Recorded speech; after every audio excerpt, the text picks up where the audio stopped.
दिनै बाथाबारि गामिनि दावगालु गेलेमु आफादनि दैदेननायाव दिनै सेथि जितु प्राइज मानि फुटबल प्रतियोगिता बा गेलेनाय बादायलायनाय बेयो दिनैनिफ्राय जागायदों आरो दिनै बेहाय आंखौ बे सेथि फुटबल प्राइज मानि बादायलायनायखौ बेखेवनो लेंहरनायनि थाखाय बाथाबारि दावगालु आफादनि बिथांमोननिसिम आंनि गोसो गोरबोनि रोजा रोजा साबायखर थाबाय आरो बिथांमोना जिखिनि उद्देश्यखौ लानानै दिनै बे फुटबल प्राइज मानि जितु गेलेनाय बादायलायनाय बे गेलेनाय बादायलायनायजों गेलेगिरिफोरा उत्साह फैयो आरो बिथांमोननि गोसोआव जाहाथे गेलेनायनि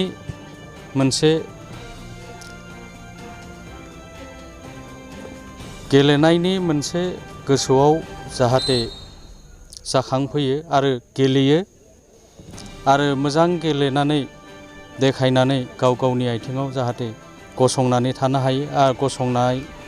लामाखौ लाबोनो हायो आरो मोजाङै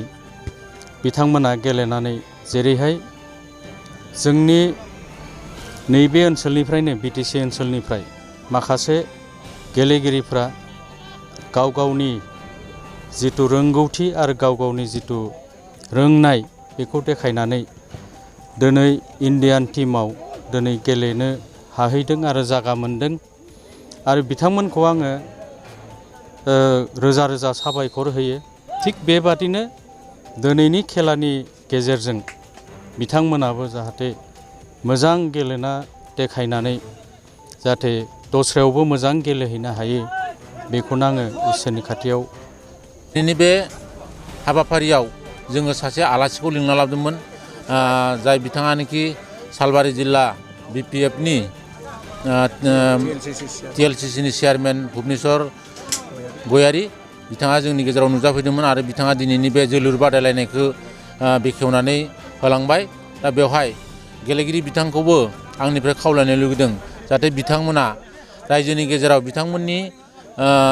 गेलेनायखौ मोजाङै दिन्थिफुंनानै गावसोरनि रोंगौथिखौ दिन्थिनायजों लोगोसे रायजोफोरनि गोसोखौबो जाहाथे गोजोन होनो हायो। जों मोजां नुदों खेलाया बायदि जोंनाव बेबायदि जाबाय थानांगौ जोंनि बर' हारिया बिदि मोजाङै जौगानांगौ जोंनि बुंनांगौआ बेनो।